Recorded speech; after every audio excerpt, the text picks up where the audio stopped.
Hello and welcome. This is a video blog which tries to explain the recent standoff that India had in WTO at Bali Ministerial uh, regarding the TFA, Trade Facilitation Agreement, that we finally didn't sign. Now, before explaining, I should explain what is TFA. TFA stands for Trade Facilitation Agreement, and it simply means that, as the name suggests, it simply means that an agreement which facilitates trade by taking away any bureaucratic red tapes, especially, for example, taking away all the export and import duties when a foreign company comes to our country, treat them as if their company is our own company. I mean, there is no border. That is essentially the meaning of Trade Facilitation Agreement. Now, what is the problem with a Trade Facilitation Agreement? Suppose there are two countries. One country is a rich country and one country is a poor country. If rich country, of course, rich country will have a lot of recent technology which enables them to produce goods at a very cheap rate. Now, if this technology may not be with the not so developed country, and if the rich country comes to this non-developed country and sells its commodities freely without any import or export duty, then all the indigenous products produced by the poor country will collapse. The whole economy will collapse. Exactly the same thing happened when Britain started trading with India, the drain of wealth. So, in order to avoid this collapse, this fiasco, there should be certain ground rules for the game. And also, another thing to be noted here is the problem of subsidies. Now, if there is no if there is suppose a government of a country provides undue subsidy to its farmers, what will happen? Suppose government throws a lot of money over farmers, then what will happen? Agricultural products will be available at a very cheap rate, and if such a country trades with a non-subsidized agriculture produce country, then the trade will not be even. The country which provides subsidies to its farmers will have an upper edge. So, in order to, and now subsidies can be of two types. Number one, through the front end. Number two, through the back end. Now, if by front end I mean the government procuring the agriculture produce from farmers at a higher MSP, minimum support price. That is number one. Number two is subsidy provided by the government through the back end. That means cheap electricity, cheap fertilizers, rural credit, all these insecticides, pesticides, tractors, tillers, etc., etc. Now, there should be a limit for these two subsidies, WTO said, because if subsidies are let loose, then there will be no even level playing field. Things will not be on an even keel. So, WTO said that any country should not, any member country should not provide subsidies more than 10% of 10%. Now, what this 10% means? 10% in the case of MSP, minimum support price, means WTO during 1986-88 Uruguay round set the price levels of different agricultural commodities.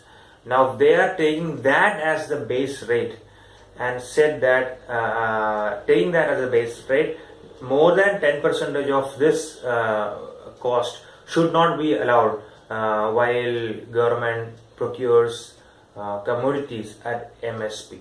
Now this is ridiculously low. Countries like India had a huge inflation since 1986-88. At least 6.5 times, 650% inflation we had from 1986 to 2014.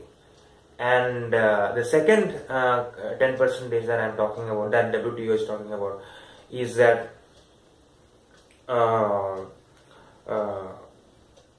the production cost, the 10% of the production cost, suppose a production cost of certain amount of wheat is 100 rupees, then WTO says that not more than 10 rupees government should not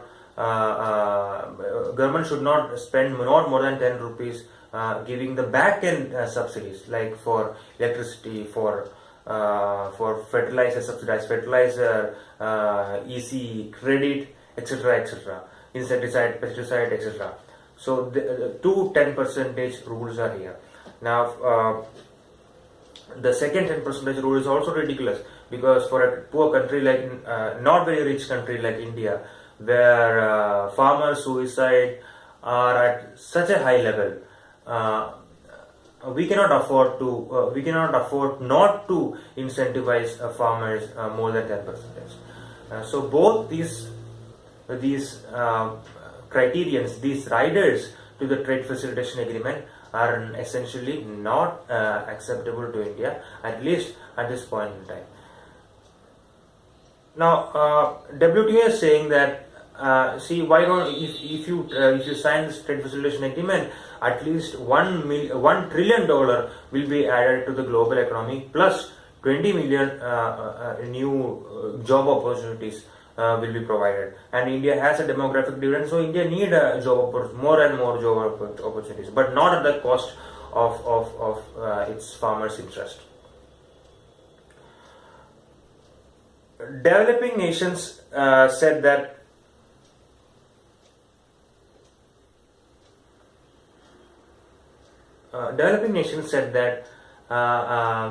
this trade facilitation agreement altogether, not only India, most of the developing nations said that, see, this trade facilitation is not feasible, because in most of our countries we are running food security schemes, we are incentivizing farmers, and those farmers are in majority and they only voted us to power. Now if we sign trade facilitation agreement, then our governments will fall. It will simply fall, it will not stand. So we cannot simply sign this trade facilitation agreement. Developed countries said that, okay, we will think about another alternative, and another alternative is that the Article 13 of Agreement on Agriculture, which was signed in 1995. Now Article 13 is known popularly by the name Peace Clause, which relaxes the rules of the game for a particular period of time, so that developing nations will get a relaxation time to improve itself and to adjust with the rules of the game that WTO set, and after that eventually sign the agreement. And now developed countries said that, like US said that, why don't these developing countries sign a peace clause, which then developing nations said, fine, we will sign a peace clause, but the peace clause should at least last for 4 years. Developing countries said, okay, developed countries said, okay, US, you can sign. So then all of them agreed. But India said that, look, we are running a UPS flagship scheme. The then government was UPA. So UPS flagship scheme was Manrega, of course, and Food Security Act.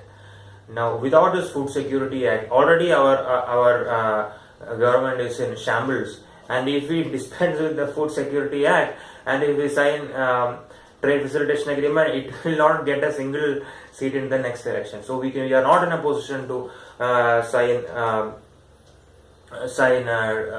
either the trade facilitation agreement or the peace clause. But but we will think about signing it, but we need time. So till July 31st of 2014, that is at least 6 months, we need time to discuss this thing in Parliament, discuss it with, meantime election is also coming, so we need time.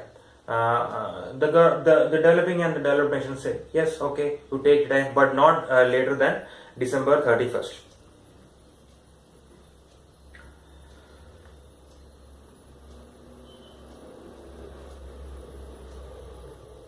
Now, at that time, Anand Sharma was the Commerce Minister, and he said that Bali statement, the so-called Bali statement, was success, and we agreed for a peace clause. We will sign the trade facilitation agreement plus peace clause in July 31st. Everything is good, and actually it was a buck passing exercise by Anand Sharma, because he very well knew that Congress is not at all going to come in the next election, and the next election either the NDA or the BJP will come to power, and let them see. And another takeaway from this whole, of course with the benefit of hindsight, debate is that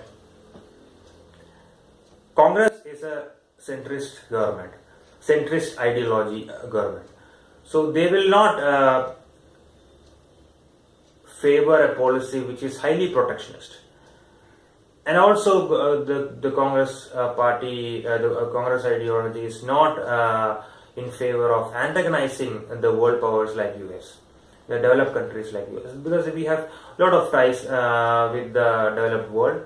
But unlike that, BJP is not in favor of trading our nationalist sentiments to appease developed nations in the WTO, and that's why the recent problem comes. Modi government says that we cannot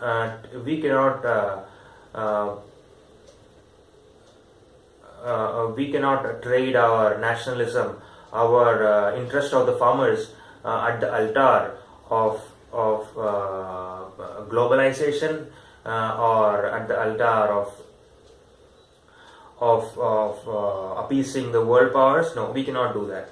He says that if we sign this trade facilitation agreement, tomorrow you will come to our country and you will say that you cannot do this thing, you cannot incentivize farmers this much, you cannot run a food security scheme. So you will be deciding, you will be dictating what our country should do, and it's a huge inroad to the sovereignty of a nation like India. So we cannot sign. You can blame our government for protectionism, but we are not going to sign. And what if by 2017, suppose we sign this now, and the peace clause is active, and by 2017 a consensus is not reached, then you will come to us and say that you are cheaters, you didn't come to a consensus, and you are not in a position to sign a permanent peace clause. So all these things will come, and we are nipping it in the bud itself.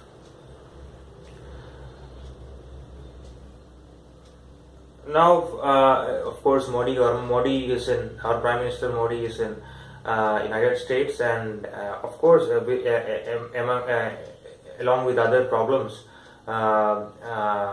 this problem is also on the discussion table of the bilateral discussion table between Obama and Modi. So let's see what will happen. Let's see how the ball bounces. And I would like to end this video blog with a thing that I noticed, or a book that I recently read. And the book's name is Globalization Paradox, and it is written by Danny Roderick. He famously states something now known as propounds something now known as Roderick's paradox or Roderick's trilemma. Roderick's trilemma says that there are three things and among these three things, only two things can exist simultaneously, not all the three things. You do anything, but all the three things cannot exist together in a polity. Only two things can exist, and the three things are economic globalization, which the World Trade Organization champions for, national self-determination, you can interpret it as protectionism or extreme nationalism, or protecting our interest rather than making a globalized India. And third is the democratic polity.